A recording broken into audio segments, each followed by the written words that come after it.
À 8h moins le quart, c'est l'heure de notre petit déjeuner politique avec votre invité Benjamin Manuel Bompard, député européen France Insoumise et co-tête de liste pour les régionales en Occitanie. Bonjour Manuel Bompard. Merci d'être avec nous ce matin sur Sud Radio. Alors, on nous promettait en France un mois de février et de mars dramatique sur le front du Covid, sauf que en fait, pour le moment, les chiffres de l'épidémie sont stables depuis près d'un mois, voire en légère baisse. Alors, est-ce qu'il faut, selon vous, assouplir dès à présent les restrictions ? En tout cas, les chiffres, ils sont stables, effectivement, mais ils sont quand même importants. On peut pas dire, malheureusement, qu'on s'est débarrassé aujourd'hui du virus. Moi, je suis favorable depuis maintenant plusieurs mois à ce qu'on essaye de trouver des alternatives au confinement. C'est-à-dire qu'il me semble que les mesures de restriction de liberté, elles ont un impact qui est extrêmement lourd en termes économiques, en termes sociaux, en termes psychologiques. Et je pense qu'il faut commencer à modifier en fait nos habitudes de vie pour prendre le réflexe de vivre en quelque sorte avec le virus. Et donc nous avons mis sur la table notamment des propositions d'aller plutôt vers une société du roulement où par exemple au travail, à l'école, on organise les choses de telle sorte à pouvoir retrouver un semblant de vie à peu près normal tout en ne se mettant bien sûr pas en danger d'un point de vue sanitaire.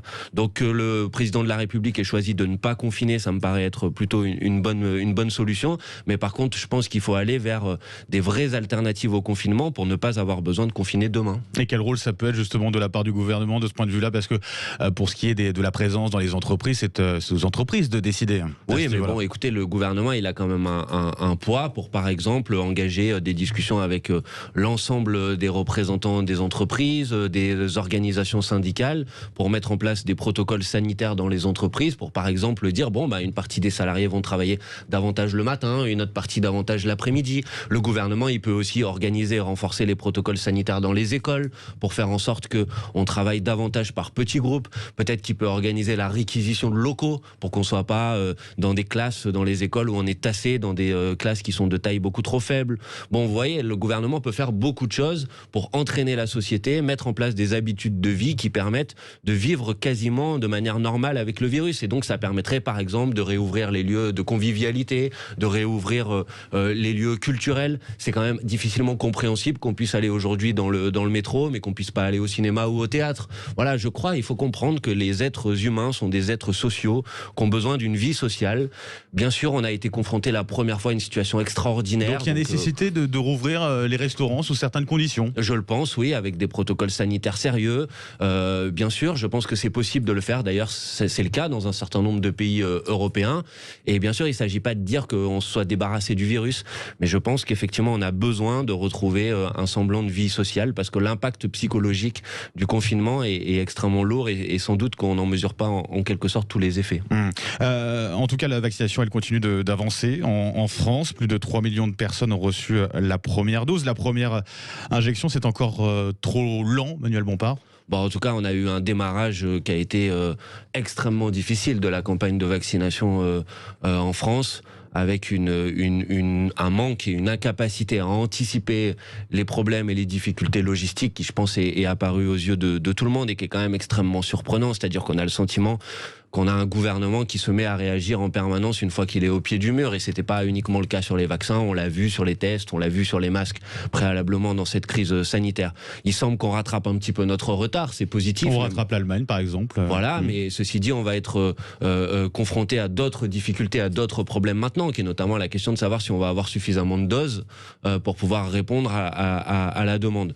Et sur ce sujet-là, pour l'instant, on a eu, par exemple, au niveau européen, puisque vous savez que les commandes de vaccins ont été passées au niveau européen, des retards, Là, de ce point de vue-là, il y a quand même eu la signature d'un contrat avec Moderna pour 300 millions de doses supplémentaires du vaccin. Ça, c'est une bonne nouvelle, justement. Bien sûr, mais tout ce qui permet de faire en sorte qu'on ne se retrouve pas dans des situations de pénurie est positif.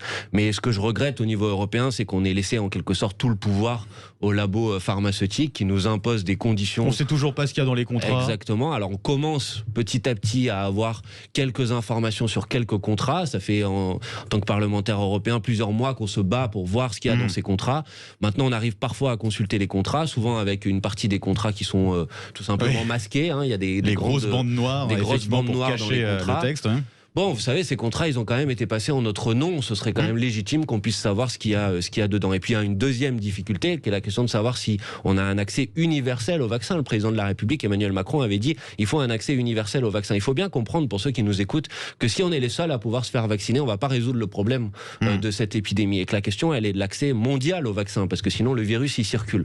Or, aujourd'hui, avec ce pouvoir donné aux labos pharmaceutiques qui vendent au plus offrant, on se retrouve dans une situation qui, d'un point de vue sanitaire, risque d'être désastreuse. Vous savez, il y a une étude de chercheurs américains qui a été faite qui montre que si on a un accès égal au vaccin, on peut réduire les risques de décès liés au Covid de 66%. Si on a un accès tel qu'il est aujourd'hui, c'est-à-dire d'abord les pays les plus riches, on va réduire sans doute les décès liés au Covid de 30-33%. Donc vous voyez, c'est pas efficace d'un point de vue sanitaire. Donc la question est, nous en tout cas le sujet qu'on porte au niveau européen, c'est le fait de lever les brevets sur les vaccins pour faire en sorte que n'importe quelle entreprise pharmaceutique puisse se mettre à produire des vaccins.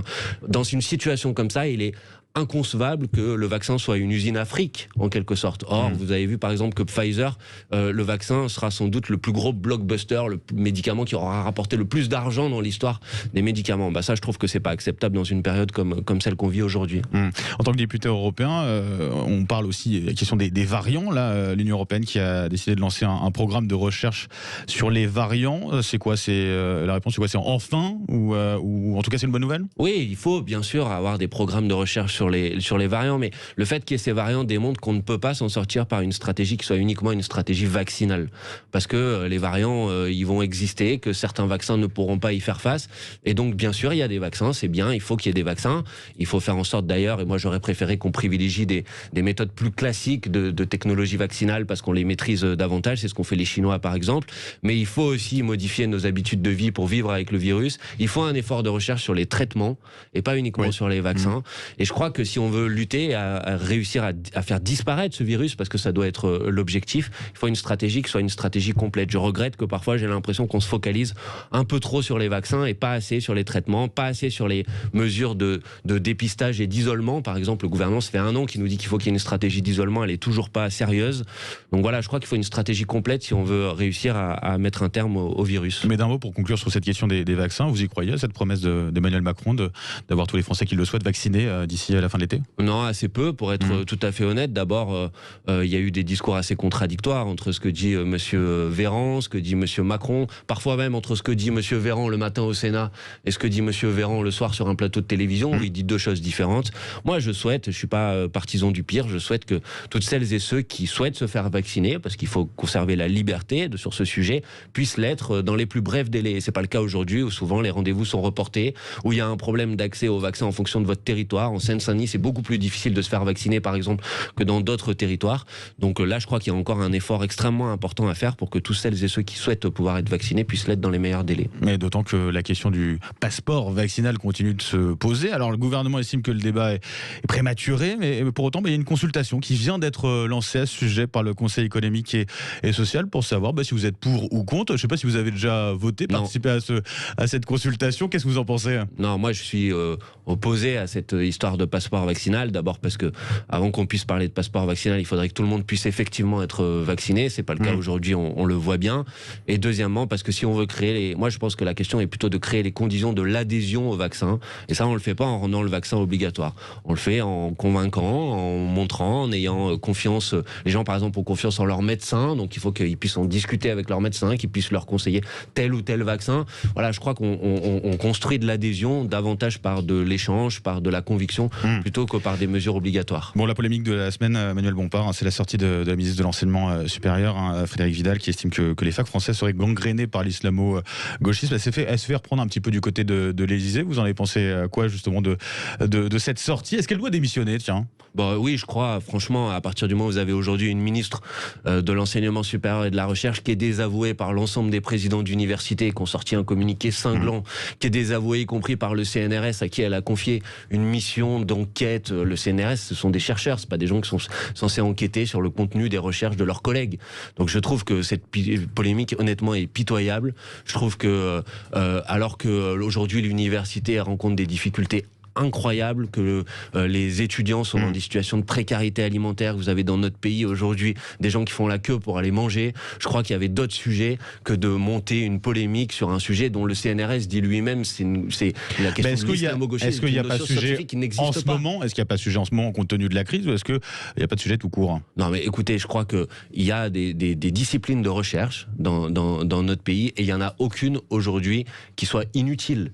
Ou alors il faut que Madame Vidal nous explique quelles sont les recherches qu'elle vise par cette notion. Vous savez, franchement, à part en Iran, il n'y a aucun pays dans le monde où le pouvoir décide qu'il y a des recherches qui sont autorisées et des recherches qui sont interdites. On est dans une situation qui est incroyable. Donc je crois que Madame Vidal, elle s'est complètement désavouée, ridiculisée dans cette histoire. Honnêtement, elle a perdu toute légitimité, toute capacité à avoir de la reconnaissance des présidents d'université, des acteurs, des étudiants eux-mêmes. Je crois qu'elle ferait mieux, effectivement, de s'en aller. Et honnêtement, on ferait mieux de s'attaquer aux vrais problèmes auquel est confrontée aujourd'hui l'université, comment on permet aux étudiants de revenir étudier parce qu'il y a des décrochages scolaires, comment on permet aux étudiants de manger parce qu'ils sont dans des difficultés sociales extrêmement importantes, plutôt que de lancer des polémiques comme ça inutiles.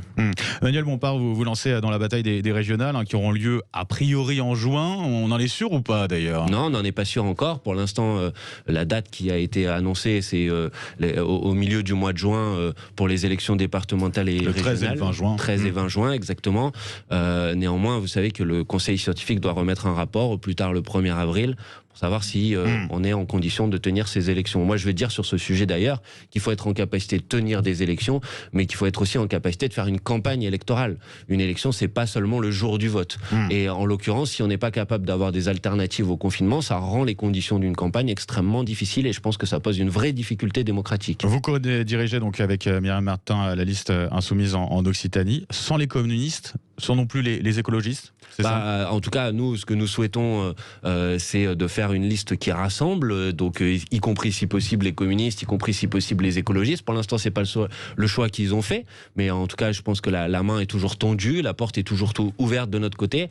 Pourquoi? Pour proposer des réponses aux difficultés que rencontrent aujourd'hui les habitants de cette région, difficultés sociales. Vous savez qu'en particulier, c'est une région qui est frappée de plein fouet par la crise économique, notamment tout autour du secteur de l'aéronautique, qui a été impacté de manière très forte, qui a des chaînes de sous-traitance. Ça concerne des dizaines de milliers d'emplois dans cette région. Je pense que la région doit agir sur le sujet, apporter des réponses aussi à des situations de chômage, de pauvreté. Et là, la région, elle a des leviers pertinents pour agir. Par exemple, en introduisant la gratuité dans les cantines pour les enfants dans les lycées, pour les enfants des familles modestes, en favorisant l'accès au transport, par exemple la gratuité de TER pour les jeunes ou les chômeurs. Voilà, il y a des choses qu'on peut faire à l'échelle régionale. Et puis une politique écologique digne de ce nom, parce que vous avez aujourd'hui une région qui prétend vouloir faire un modèle de transition écologique, mais qui subventionne des grands projets qui sont désastreux pour l'environnement. Donc là, je crois qu'il y a besoin de cohérence. Madame Delga défend une orientation dans laquelle nous ne nous retrouvons pas, et donc la présidente socialiste sortant, et donc nous proposons un chemin alternatif, et j'espère que effectivement les écologistes ou les communistes viendront le construire avec nous. C'est régional, c'est départemental, ça sera juste la première étape vers les présidentielles de l'an prochain, finalement aussi. Par rapport, on nous annonce depuis des mois un deuxième tour, encore une fois, entre Macron et Le Pen. La gauche, elle doit être unie pour cette présidentielle. Est-ce que Jean-Luc Mélenchon, qui est déjà candidat, accepterait éventuellement de laisser sa place à un autre candidat si besoin? D'abord, je pense que le deuxième tour qu'on essaye de nous vendre comme annoncé, construit par avance, c'est un deuxième tour dont les Françaises et les Français ne veulent pas. Quand vous les interrogez sur le sujet, ils vous disent à une grande majorité qu'ils ne veulent pas de ce second tour. Donc la question, c'est effectivement comment on empêche ce second tour d'avoir lieu. Bien sûr que si on peut rassembler plusieurs organisations politiques de gauche dans cette élection présidentielle, il faut le faire. Mais il serait illusoire de penser que seulement le rassemblement permettrait de résoudre le problème. Si vous prenez les enquêtes d'opinion, aujourd'hui, le total des listes de gauche, c'est 25%. Et bien avec ça, vous en sortirez pas, même si elles se rassemblent. Et donc la question qui est posée, c'est plutôt de savoir comment vous redonner à des gens qui n'ont pas l'intention d'aller voter aujourd'hui, qui n'y croient plus, qui ont été dégoûtés, par exemple, par le bilan de François Hollande, comment vous leur retrouvez des raisons d'espérer. Et ça passe par le fait d'avoir des programmes qui soient clairs. Donc si on peut avoir du rassemblement, pourquoi pas, mais du rassemblement dans la clarté, pas dans la confusion. Il y a des points de désaccord aujourd'hui à gauche sur la question européenne, par exemple, sur la question de la 6e République, sur la question de savoir si on fait la planification écologique. Ça, c'est des sujets de débat.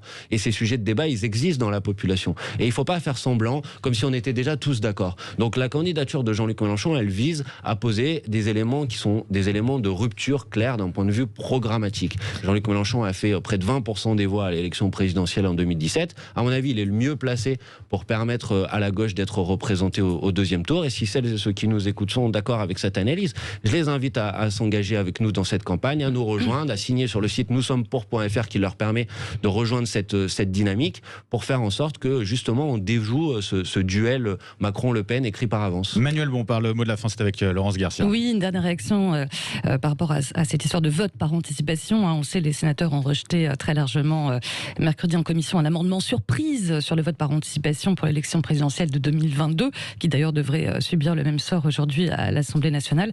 Vous êtes pour, contre ? Non, je suis contre. D'abord, je trouve qu'en termes de timing, alors qu'on sait qu'il y a beaucoup de défiance aujourd'hui vis-à-vis de la politique de manière générale, je trouve que c'est absurde de venir introduire cette proposition tard le soir, un peu en catimini. Alors, franchement, pour renforcer la défiance des citoyens vis-à-vis de la politique, c'était surtout ce qu'il fallait pas faire, premièrement. Et deuxièmement, moi j'ai une conception républicaine de la démocratie, c'est-à-dire qu'on vote tous le même jour, qu'on vote tous dans les mêmes conditions, qu'il n'y en a pas certains qui votent sur des machines de vote et d'autres dans des bureaux électoraux. C'est pas un sacrifice énorme de se dire que ça existe dans plusieurs pays européens, aux États-Unis aussi. Je sais que ça existe, mais d'abstention, comme vous le disiez tout à l'heure, ça peut être aussi un moyen. C'est vrai, mais vous avez vu qu'aux États-Unis, par exemple, ça a donné lieu à des interprétations, à des batailles de chiffonniers. Je pense qu'on n'a pas besoin de ça dans notre démocratie aujourd'hui. On a besoin d'une démocratie apaisée. On peut se dire que c'est quand même possible, une fois tous les 5 ans, de réserver son dimanche pour aller voter. En tout cas, moi, c'est ma conception de la démocratie et de la République.